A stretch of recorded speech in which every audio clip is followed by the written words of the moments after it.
ठीक है, चलो।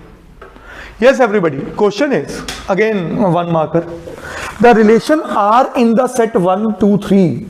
जब एक ही सेट पे बात करें तो इसका मतलब यहां भी 1 2 3 है और इधर भी 1 2 3 है। क्या ये बात समझ आ रही है? And relation is given by this. ठीक है भाई साहब, 1 का रिलेशन 2 के साथ, 2 का 1 के साथ और 1 का 1 के साथ, ये कह रहे हैं। सही है, बोलिए। मतलब ये इन्वॉल्व ही नहीं है 3 दोनों केस में। अब वो कह रहे हैं कि ये क्या है, क्या है मतलब इज व्हाट का मतलब दे वांट टू चेक कि ये रिफ्लेक्सिव है, सिमेट्रिक है कि ट्रांजिटिव है। ये हमने बात करनी है और ये देखना होता है कि जितने एलिमेंट इन्वॉल्व हैं वो फुली उस चीज को ऑप्ट कर रहे हैं। जैसे कि मेरे सेट ए में कौन कौन यूज हुआ? 1 और 2। तो क्या मेरे रिलेशन में 1 1 और 2 2 है? ना 1 1 है बट 2 2 दोनों होने चाहिए थे। प्लीज अंडरस्टैंड बच्चे, सबसे इजी होता है एरो डायग्राम।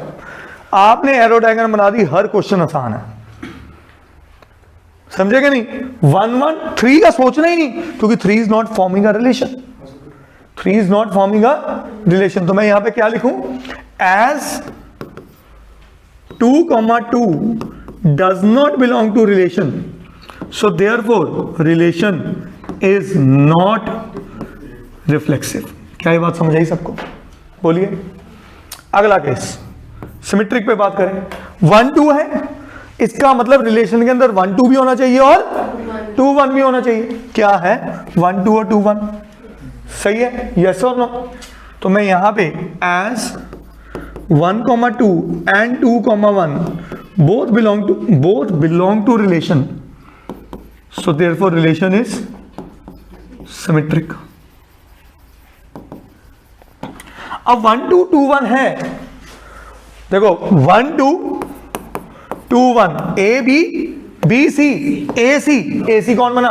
1 1 तीनों है। तो ये पूरा रिलेशन यहां लिख के as they belong to relation, so relation is transitive. क्या ये बात समझ आई सबको? करिए नोट प्लीज। कोई क्वेश्चन है? यस स्टूडेंट्स, यहां पे एक छोटा सा एरर कह लो या कॉन्सेप्ट में समझें, वो समझते हैं। ये जो मेरा पिछला क्वेश्चन था सीबीएसई में आया हुआ, तो यहां पे हमें थोड़ा सा ग्रे एरिया दिखा है, वो बता देते हैं क्या है।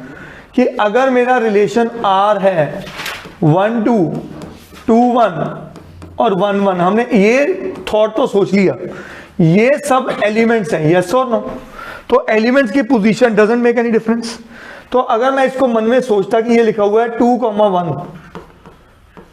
1 2 एंड 1 1, तो इसको सोचिए तो हमारे पास 2 1 बिलोंग टू रिलेशन है, 1 2 बिलोंग टू रिलेशन है, एंड बट इसके अकॉर्डिंग 2 2 रिलेशन में नहीं है। तो एक भी हमें ऐसा एग्जांपल मिल गया जो उसको प्रूव करे नॉट ट्रांजिटिव, तो we will say it is not transitive. तो यहां पे क्या लिखो? Relation is.